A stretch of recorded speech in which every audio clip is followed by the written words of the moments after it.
tonight, as you know, we're dealing with Polish-U.S. relations, the path forward. And I think most Americans are always amused and pleased when we have something connected with Poland. We have a wonderful Polish community here in Baltimore, of course, of considerable size, and not that big. I was raised in Chicago, where you really have a Polish population. 1.5 million people of Polish American, Polish heritage are in the metropolitan area of the city of Chicago. And so all my boyhood memories include Polish monuments, street names, and the rest. So, and Poland has been such a great friend of the United States over the past 3 decades. She participates so actively within NATO. She's been a fine supporter of America's endeavors and sacrifices within both Iraq and Afghanistan. And she continues to cooperate enthusiastically within the NATO framework on a variety of military things. So we Americans tend to be a bit sentimental, I think, partly because we know so many Polish Americans, but also because of this fine relationship over the past several decades. The ambassador was trained as a scholar. He has a master's degree in history from Warsaw and the Polish Academy of Sciences, a PhD. And he taught for 13 years or so at the University of Warsaw in Iberian studies. And when he began his diplomatic career, without too much surprise, he was ambassador to Uruguay and Paraguay, a little bit later to Costa Rica, and accredited to another half dozen of the states of Latin America. So he's been deeply committed there. And I should add, he was deputy head of mission in Spain, and then later in his career, before coming here to the United States, ambassador of Poland to Spain. And he served within the Prime Minister's office, first as head of protocol, and then also as Secretary of State for Foreign and Security Policies. And then within the Ministry of Foreign Affairs, he was an ambassador for the minister on global threats, and he also served as Undersecretary of State. So he's had an interesting and thoughtful career. Our relations with Poland have been, as I said, very positive, with some instances of dissonance. And so therefore the idea of the path ahead is absolutely apt to this moment.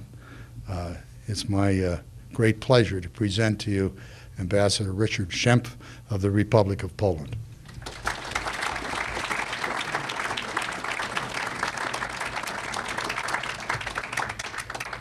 Mr. Chairman, Mr. President, thank you so much, ladies and gentlemen. I'm very pleased to be here. Thank you very much for this kind invitation. As you may expect, I have here my formal speech, but I'm not sure whether you would like it to hear it. It's formal, it's a little bit boring probably.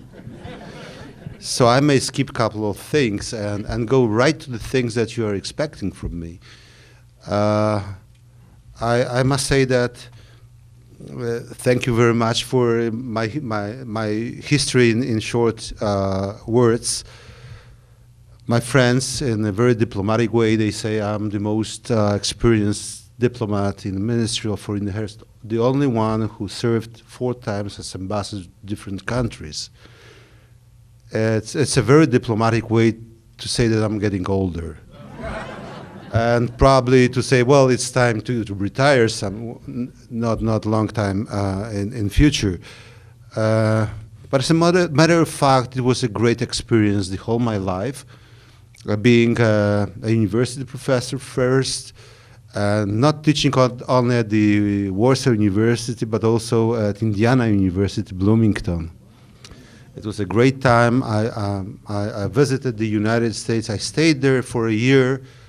And let me say that this was, first of all, the great time because I came from Poland under communism, and I discovered a completely different world, not because there were so many things to buy in the store, although it was also important, but first of all because I felt the spirit of liberty, freedom, libraries, full of books that about Poland that I could not read in my own country.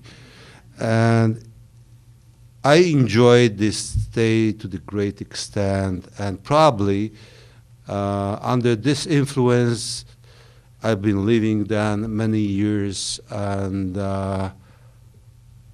like supporting the democratic opposition in Poland that I've been involved for many years later on.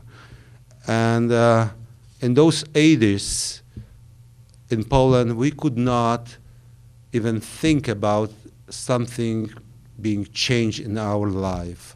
So when the 1989 came and Solidarity won the election, this was like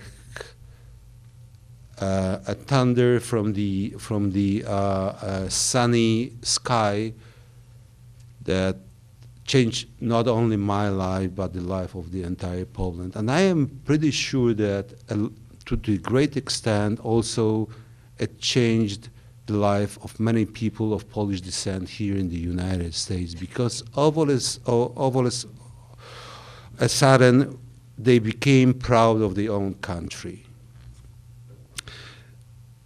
It is a real privilege, as I said, to be here in Baltimore, and I would say that we all know that Chicago is commonly referred to as Poland's second largest city in the United States, after Warsaw. But I think that Baltimore, for many reasons, is probably the most active today, culturally, historically, and economically Polish community in this country, in this great country. So just to give you an example, if we want to have in DC a taste of Polish food, we go to Baltimore to buy some good kielbasa, pierogi, bread, butter, and many other things. So it means something to us, even there in Washington. How is our relationship with the United States? Everybody knows that we are probably one of the most reliable friends that the United States has in the whole world. I used to say, talking to my friends in State Department or even in the White House, that it's normal, it's fine to have a good business with any country in the world. Just for diplomatic reason, not to begin a diplomatic conflict. I will not name these countries that is so easy to make a business with. But to have a friend, a reliable friend, and a good ally that is ready to stand with when the problem comes, it's not easy. So America, the United States, have few such friends in the world. And there's no doubt, and we proved it, that Poland is one of these few countries where the American people are loved, are trusted, and to whom Polish people are loyal, dedicated friends. We proved it in Iraq, we proved it in Afghanistan, and many other places. But it would be unfair to say that this is a one-way relation. We received from the United States many things in the past, and we are still receiving. It was a kind of a bipartisan agreement to support the new elected democratic governments after the changes in Poland after 1989. We had excellent advisor to transform our economy. We had the economic advice and support from the United States government, regardless the president was. Practically all presidents were supportive to the Polish cause. And we still have companies and people who work with us, invest in Poland. They trust us, and they know that Poland is a country where the American money, American ideas will not be wasted. If you look at to how the Europe looks like today, you know how it looks like. Not very good. Some countries in particular, they use the European funds, they use the social policy the way that brought them to the edge of the crisis, and practically the whole Eurozone. The Eurozone and the entire Europe is in crisis. This is not my role to analyze it here. Why is that? But probably this great idea of to have the common Europe, because it is still a great idea, was used by some governments not properly. The social policy of some countries was not controlled professionally. The money was wasted to create a system where people were not work-oriented, rather rest-oriented. And you know what countries I mean. I know that if you live in a country where there is a lot of sun and beautiful sand and excellent food, you don't think perhaps about the job as the first thing you have to do. We from the north, we know what means work, a real work, and how to resist the cold. Some other countries are thinking differently, but we live in one community in Europe, and there are good things and bad things. What are good things? For a country like Poland, to travel without a passport, without a visa, by the way, I'll come back to this issue, of course, to feel free, to start your life wherever you want. You can go to France, you can go to Spain, you can go to Italy, you can get a job if you find it, of course, and to feel the full liberty of your choice. I know that for you here in a country where the democracy and liberties are so profound, it's a normal life. But for Europe, for countries, for people like we were from Poland, it was not just the regular life. We enjoyed it. We felt like for the first time in our history, Polish people can enjoy the full freedom. You can go where you want, you can stay where you want, how long you want, you can get your job, you can register your bank account, you can start a new business. You are a free man. This was a great discovery for a great majority of the Polish people. But of course, there are also the bad parts of this European reality that you read in the newspapers, that the financial stability is not a real stability, it's just on the edge of the bankruptcy in some cases, that we have to share good things, but also bad things. This is the spirit of the solidarity. And where is the country where the solidarity, a real solidarity, was born? Poland is, of course, a country where we invented in 18th century the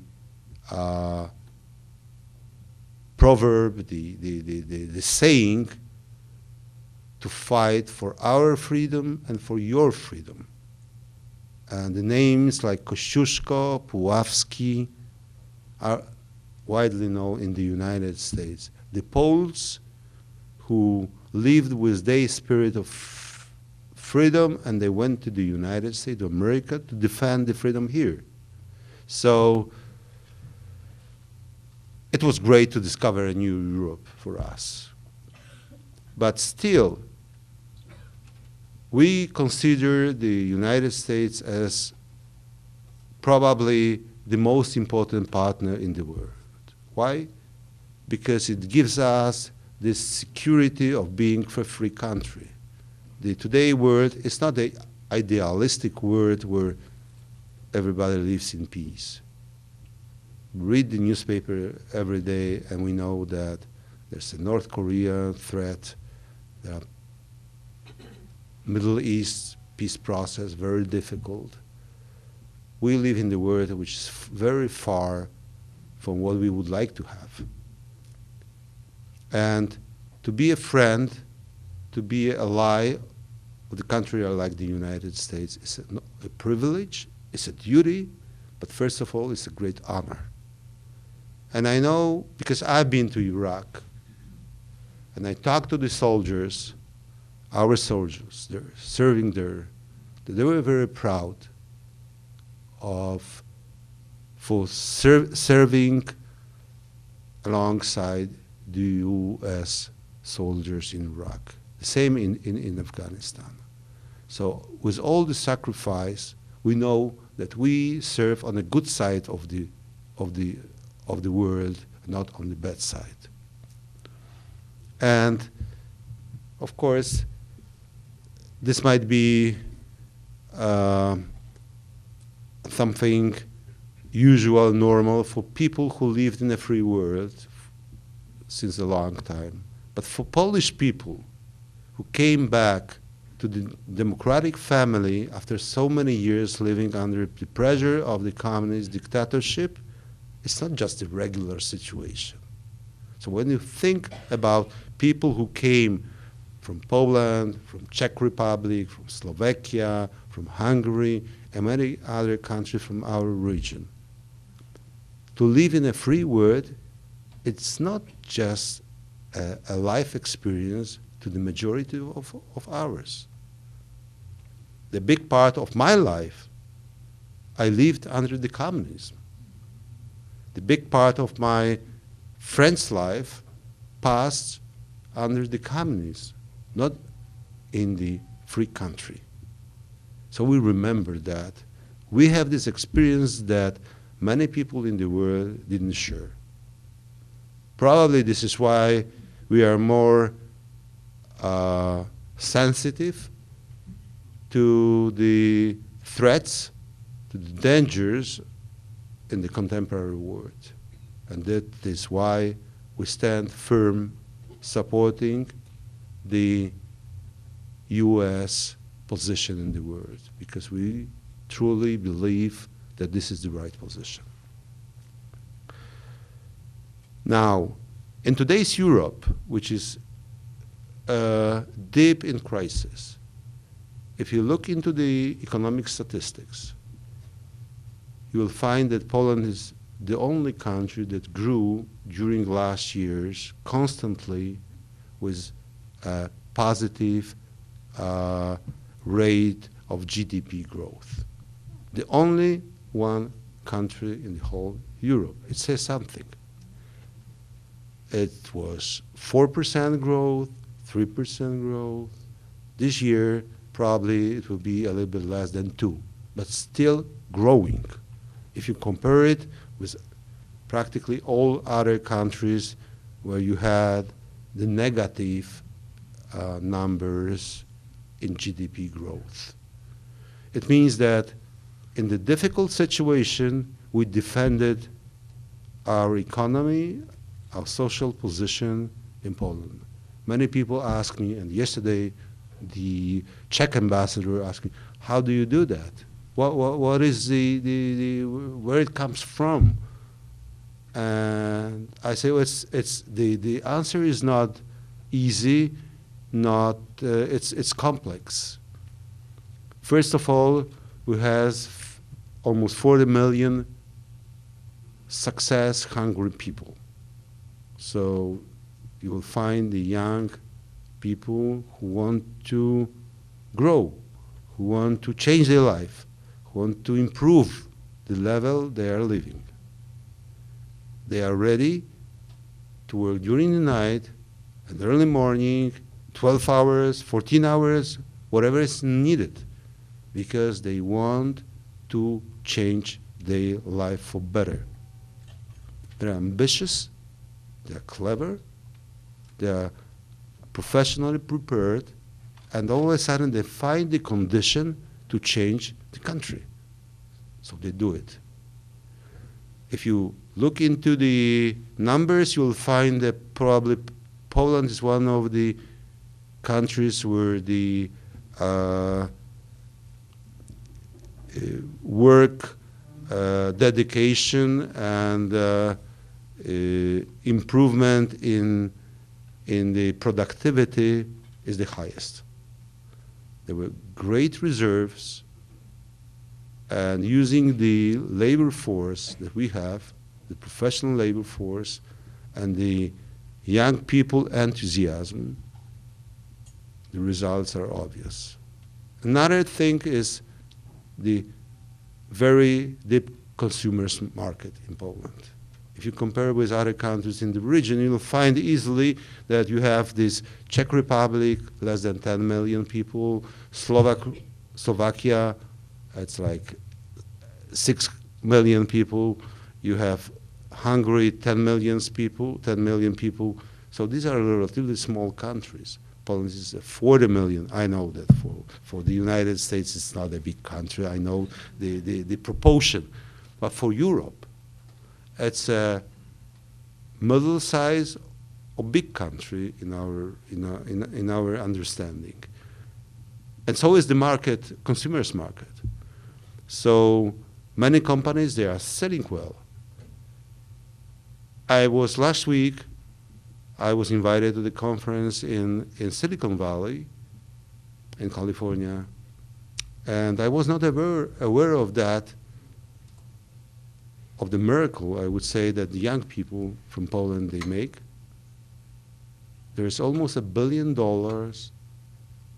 sale, export from Poland to the United States in computers, in IT.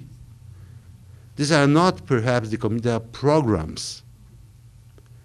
And all of a sudden I discovered there in Silicon Valley, the Polish company who founded the offices there for marketing purposes, because they know that they can produce in Poland a good product and have a good product, which are mostly the very advanced computer programs.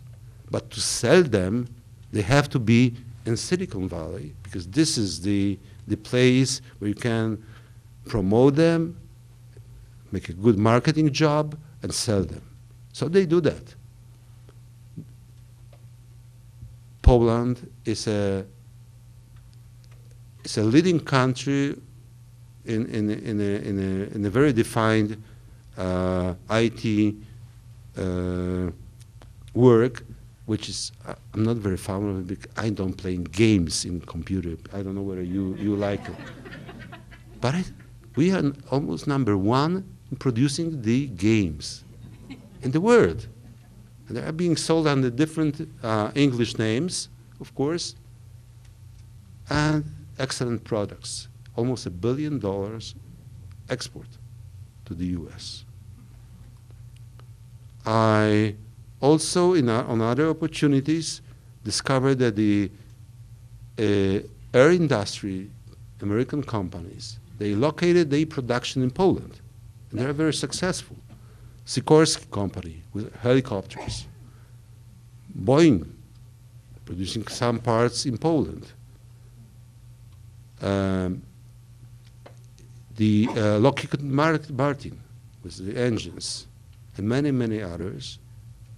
They successfully placed their production, or part of their production, in Poland, and they are doing fine. So, as an economic partner, we are growing, although, in my opinion, are still far from our possibilities. But this is one of my priorities, to move the things going smoother and to have more investment of the American companies in Poland, but also more investment from Poland to the United States. You will be surprised. But the next week in DC, there are new openings of the Polish restaurants. Why you don't know that? Because the food is not Polish. Means who's from Poland, they know that to the success of the typically Polish restaurant in the United States is very difficult. So you have the Amrest, it's a Polish company who bought a company here, and they have already, as far as I know, like 30 restaurants, which is called Tagliatella. It's not a Polish name, of course. The restaurant, the food is Italian. The type of the food is Italian. The owners are Polish. This is the global world. Because the Italian restaurants, they are successful in the whole world. And they might be even a Chinese owner or American. This time, these are Polish owners. So we have, in 2 weeks in our embassy, a special presentation of the Tagliatella restaurant. I will have to explain to all guests why it is the Italian food in the Polish embassy, and we are still proud that this is Polish. It's a little bit complicated, but this is how this world, globalized world, looks like. From next year, if anybody of you, my friends, will like to buy a small 500 Fiat that you sometimes meet, this fancy small car, the only place where this car will be produced is Poland. Today it's Mexico and Poland. So the cars that come to the United States come from Mexico. But Fiat Chrysler, because this is the double ownership company, decided to close the factory in Mexico, and the only place where this Fiat 500 will be produced is Poland. It's Tychy in Poland, the south of Poland. So next year, all Fiat Chrysler 500s, when you drive them, you will know they come from Poland. If there are any complaints, come to the embassy. All right? And just place it. I hope you won't. But of course, I'm talking about this economic relation because in today's world, the commercial exchange and the economic cooperation is a number one. If we want to say that we have good relations with another country, we always support it with some proofs that there is a good exchange, there are brands, products placed in other market. But in our American-Polish relation, there's also another substance, and this is the security, of course. The presence of the American soldiers on our earth is a vital issue to Poland. Why is that? Because we do believe in our friendship, in our alliance. This is why we think that placing the missile defense system, a part of it, radars are in the other place, the launching items are supposed to be on our ground. It is important because our security and your security is merged, is jointly taken, means we are together. And the US programs, as far as the missile defense is concerned, and also our partnership in NATO system is fundamental for Central European countries like Poland is. And we have a good cooperation on that. I must say that I was really satisfied and happy that the US authorities, before taking any decision, they called us, they consulted with us the issues. We have several platforms of dialogue, high-level dialogue, which is security matters, which is how to end the war in Afghanistan, how to get our troops back. We'll work on that together because we declared it officially the rule: together in, together out, which is the fair attitude if we think about the real alliance between two countries or more countries like the NATO system is. We are serious guys. Another area of our important cooperation is the energy. Well, the energy. The United States is a relatively independent country from other energy sources. You are simply rich in energy sources here in your country. You imported the oil or the gas only because it was more economically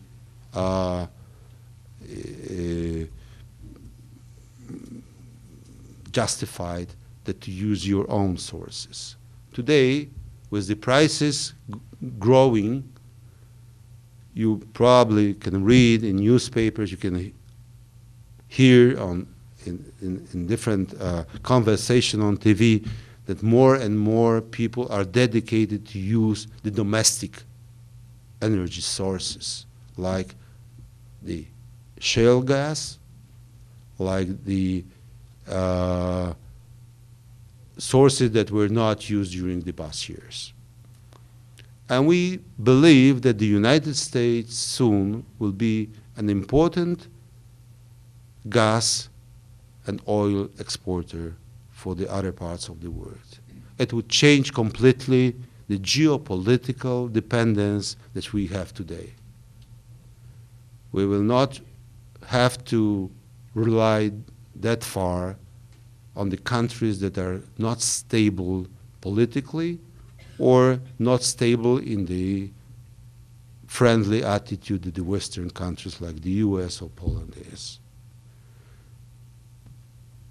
We will have other sources from the US, from Canada, that will help to maintain what we call the energy diversification of the sources.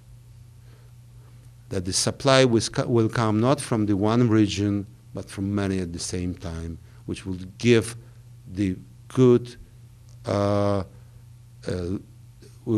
should lower the prices of the energy in the international market. We are working on that with the American companies. This is the initial stage, but we can think that soon, means in 3-4 years, we will import to Poland, but also to other European countries, the liquid gas from the United States. And it is a great issue, not only from the economic point of view, but also a politically decisive moment, because we remember all those times when the energy crisis came and all of a sudden the countries like the United States, but the whole world practically was dependent on what will happen in the Middle East.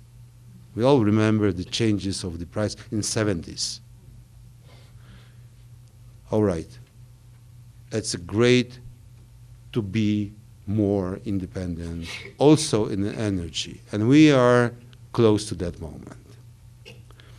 Finally, let me say that, because I want to give you the opportunity to ask me questions also. I don't want to run away, and I know that there are shades also in our contacts, and the visa problem is one of them.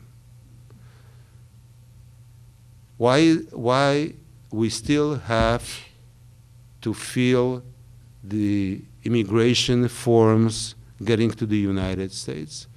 This is because somebody invented many years ago that the whole system of giving non-visa entrance, which is a visa waiver system, it's called like that, or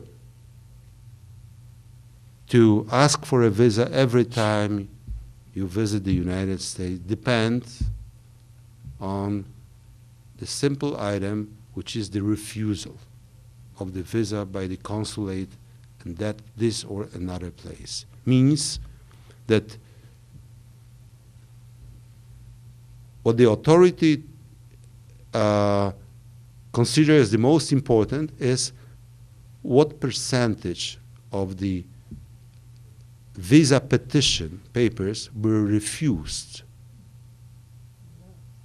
In Poland, where the Polish citizens ask for visa, we consider it unfair.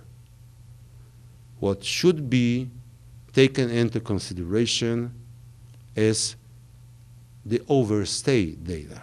Means people who use the visa improperly and prolong their stay in a country like the United States. This is the real measure of how people are abusing the foreign legal system.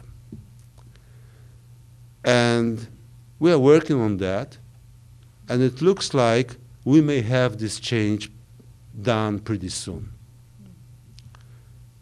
How to explain to young people in Poland that they cannot get visa because they are less than 40 years old, they are single, they don't have a big bank account, they have no millionaire property in their own country, and this is a precondition to get a visa? You know that, for example, in computer science, usually they are very young people. And they go to the United States to make business or to get training or to train others. Usually they don't have the millionaire account in the bank. And if you're single, if you don't have all these items and you cannot prove it, you will not get visa. Even the American companies are complaining because Sikorsky company, aircraft company, when they wanted to get the Polish engineers to get trained in the United States, they found that some of them, they couldn't get the visa. Why? Because they didn't qualify. Somebody thought that they qualified to the group that might stay and not go back. They might stay. Well, today, Poland is a different country than it was years ago. This is our argument. Look what happened in Poland. The majority of people, if they look for the job, where they go? They go to United Kingdom, they go to Germany, they don't go to France, to Spain, even under crisis. Why? Because people who want to get a job, and you know that because you are people who know the work, they get the job. They get the job. How many times it happened that you wanted somebody to work in your garden or to do the real job, and you couldn't find anybody ready to take the job because it was too difficult, too many hours, late hours, or whatever. I've been looking recently for somebody to work in my residence. I didn't find any person. Because they were complaining, oh, it's you think that I might work later than at 8 o'clock? Yes, because if there is a dinner in the embassy, you will work at 8 or even more hours. But these are normal conditions. We didn't find anybody. If somebody wants a job, really, he'll find it. The Polish people go to Spain and they find a job. They go to France and they get the job. And they feel more comfortable in any other places because the European system gives them the relative proximity. They can get with a car there. That's one. They can get they can travel without passport, only with ID. They can bring the family or to go back to Poland for a holiday. Very easy. Taking a bus or a car, whatever. It doesn't cost much money. And finally, what is the most important, they are covered with the European healthcare system. So if you are the citizens of the European Union country, you have your ID, and if something happens, you break a leg, your arm, you need immediate assistance, you go to any public medical service institution, and you get the help free.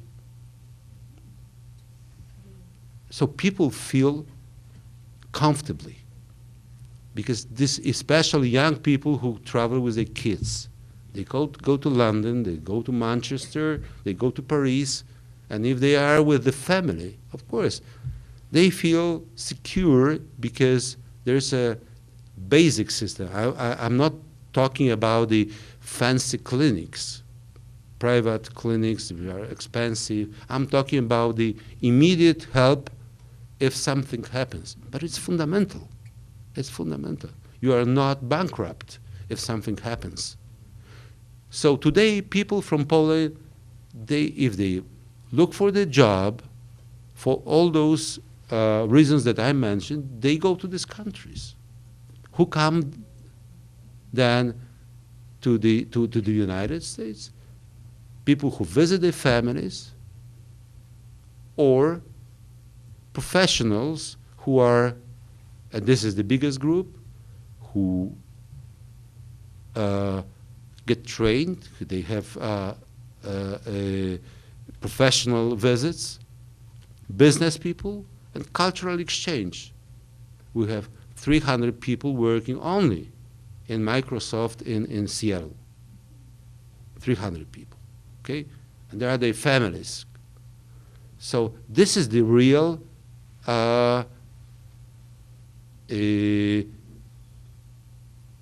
exchange, person-to-person exchange. And then you have the Polish people coming to the US just for tourist reasons. And some of them to have a good shopping in Fifth Avenue in New York. Just normal. You know where is the biggest Polish community growing fast in the US? You would be surprised. Florida. Yes. Why? Buying the properties. People who can afford simply having a house, so they have the second house in Miami, Fort Lauderdale, Orlando, or somewhere. There is 250,000 Polish people living in Florida. 250,000. 250,000 people.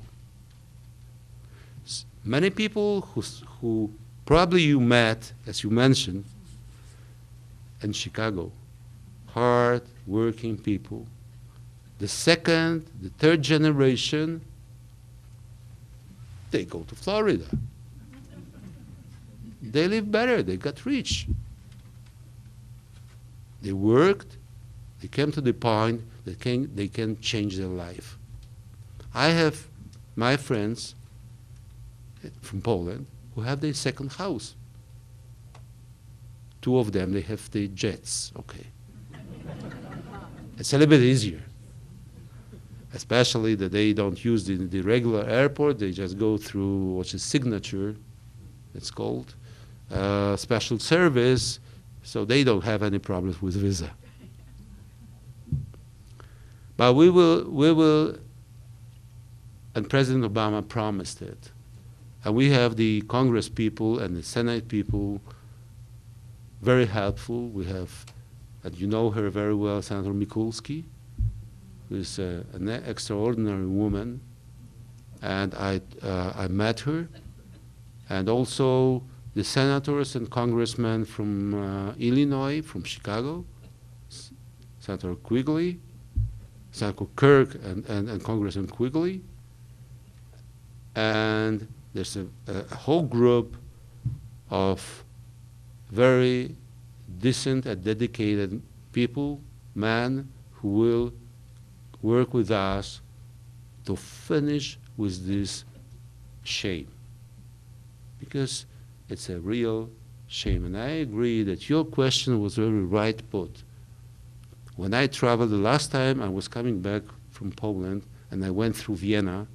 There's no direct flight from Warsaw to Washington, so I took a flight to Vienna, and from Vienna to Washington.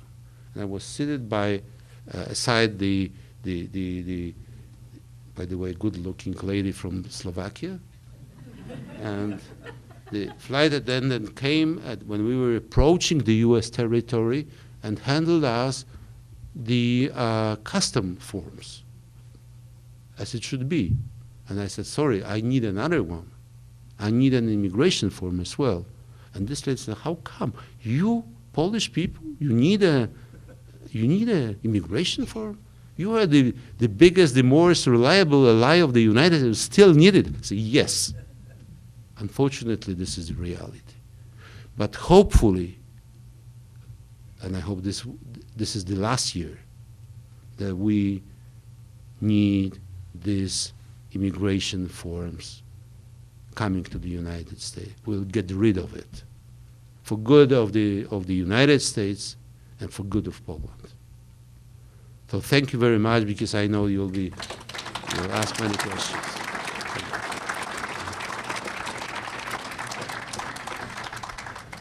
Are there significant minorities left in Poland, due especially to the complications of boundary shifts after World War II?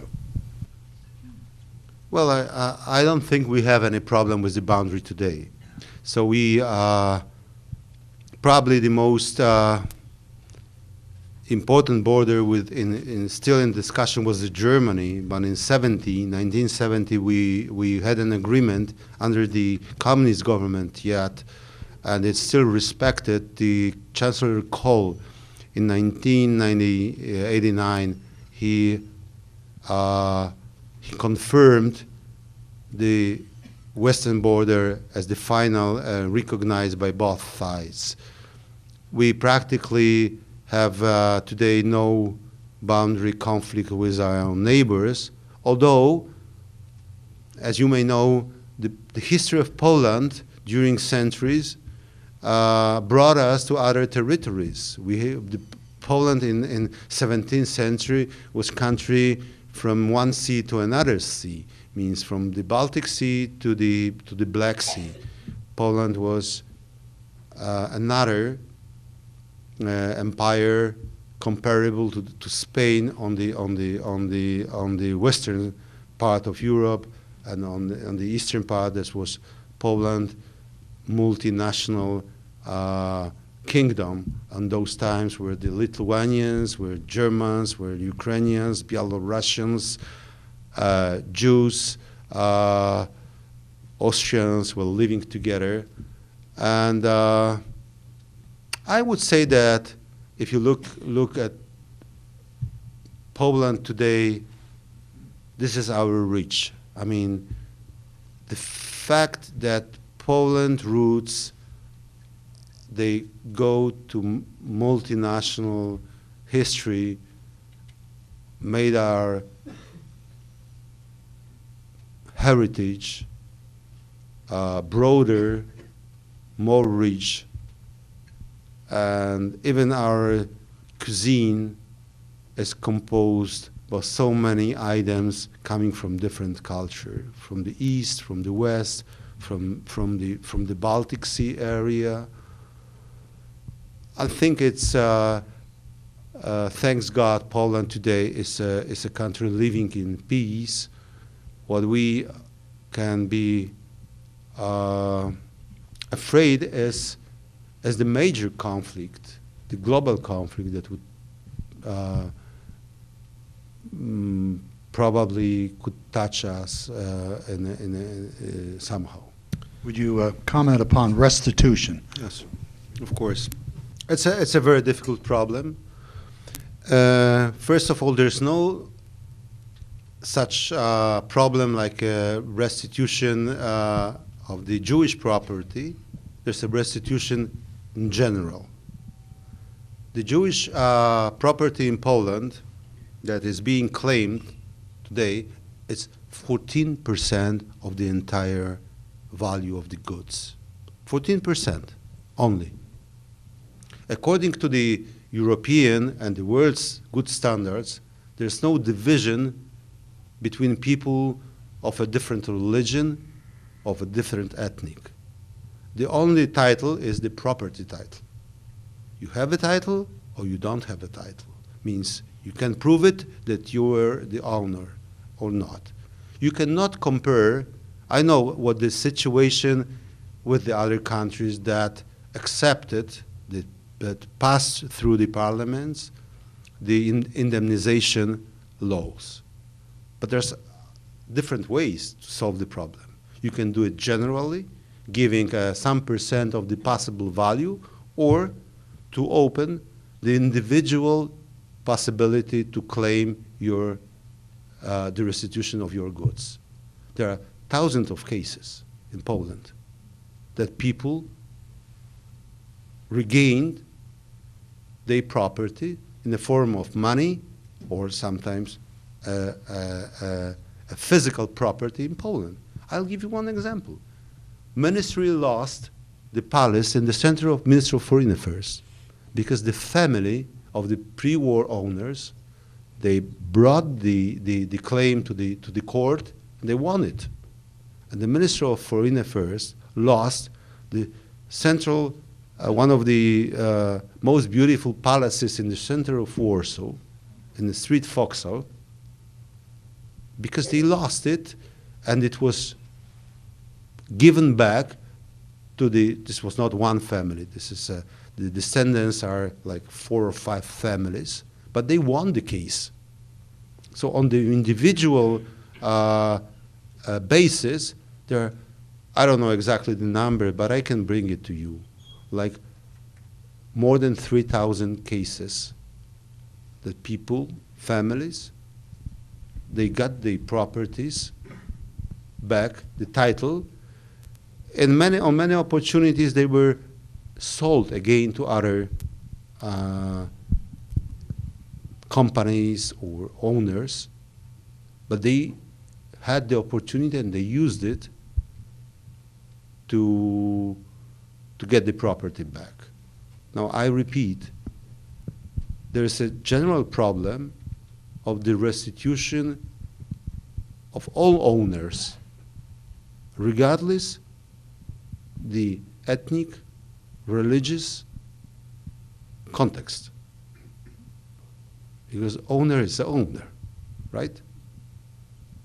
I don't think that anybody would like to be treated differently because he's of this or that religion. The European law does not permit it. The only basis is the legal document that your family in the past held the ownership title, and that's all. 2 questions or 2 parts. To what extent is the missile system installed? And then what do you do to keep the Russians happy? Well, in my opinion, they should feel happy, but it looks like they are not. The missile defense system is not installed yet. There are different phases of the system, and the one that is supposed to be installed, and we do hope that it will be, is so-called 3rd phase that will be installed according to the programming in 2018. Now, you might have read about it that there were some changes recently in plans. So the fourth phase, which was to upgrade the system with different missiles, was abandoned practically for financial reasons, and also because other threats, mostly from North Korea, were considered to be more dangerous than it was fought before, and this measure might not be sufficient to defend the U.S. territory. So there were some changes. I would say, if you ask me if we were happy with these changes, of course not. Although the most important is the middle range missiles that are planned to be installed in 2018, according to the agreement that we signed, and well, I hope it will work. Simply, what to do with the Russian? Look, when we were joining the NATO system, they were not happy about it. They were not happy that anything happened in the area that they consider of their influence might change. Should we take it into consideration? Why? We are sovereign countries. We belong to different defense system, which is NATO system. We belong to different economic system, which is the European Union system. I remember all these fears at the beginning when Poland, Czech Republic, and Hungary were joining the NATO. Then everybody was scared. What would happen with what would be the reaction where the Baltic countries will join? They joined, and what happened? Nothing. That's what I always say my friends in Pentagon or State Department. Go. If you are convinced that your idea are right, do it. Don't hesitate.